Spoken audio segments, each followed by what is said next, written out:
அஸ்ஸலாமு அலைக்கும் வரஹ்மத்துல்லாஹி வபரகாத்துஹு.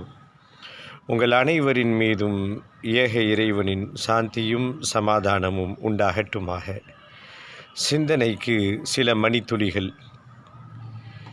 பள்ளிவாசல் பக்கத்தில் இருக்கக்கூடிய கபிர்ஸ்தானுகள், மையவாடிகள் எல்லாம்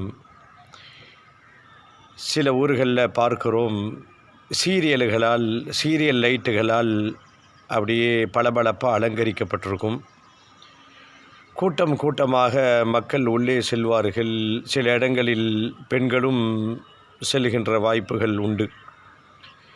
போயிட்டு என்னென்னமோ செய்வார்கள், பூவை கொண்டு போவார்கள், திரும்பி வருவார்கள். இப்போ இதெல்லாம் எதுக்கு அப்படின்னு நம் இஸ்லாமிய சொந்தங்களிடத்தில் கேட்டால், மார்க்கம் தெரியாதவர்கள் இப்படி ஒரு பதிலை சொல்லுவார்கள். இது முன்னோர்கள் வழிபாடு என்று சொல்லுவார்கள். முன்னோர்கள் வழிபாடு அப்படின்னா, இந்த சகோதர சமயத்தவரிடத்தில் அந்த கல்லறை தினம்னு ஒரு தினம் இருக்கும். அதே மாதிரி இவர்கள் முன்னோர்கள் வழிபாடு, இறந்தவர்களை போய் நாங்கள் அந்த இடத்துல போய் நினச்சி பார்க்குறோம். இருக்கும்போது ஒன்றும் கவனித்திருக்க மாட்டார்கள், அது வேறு விஷயம்.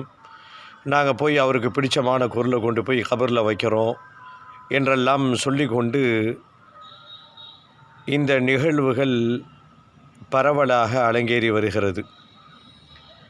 மார்க்கத்தின் அடிப்படையில் இது தடை செய்யப்பட்ட ஒன்று. அப்போ என்ன செய்யலாம் அப்படின்னா, இதற்குன்னு ஒரு நேரத்தை, ஒரு நாளை ஒதுக்கிவிடாமல், எப்பொழுதெல்லாம் மன்னரைகளை நீங்கள் சந்திக்கிறீர்களோ அப்பொழுதெல்லாம் அந்த மன்னரைகள் வாசிகளுக்கு சலாம் சொல்லுங்கள், மார்க்கம் சொல்லுகிறது.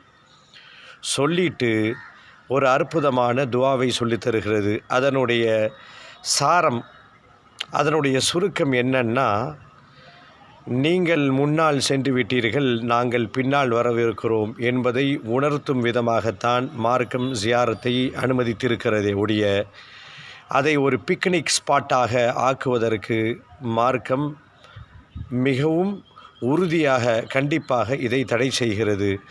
மரண சிந்தனை மன்னரையை பார்த்தால் வர வேண்டுமே ஒழிய, இன்னும் கொஞ்சம் இந்த உலகத்திலே வாழணும் அப்படின்னு இந்த ஆடம்பர மோகம் வரக்கூடிய நிலையில்தான் இன்றைக்கு மன்னரைகள் அமைக்கப்பட்டிருக்கிறது என்பதை புரிந்து கொள்வோம்.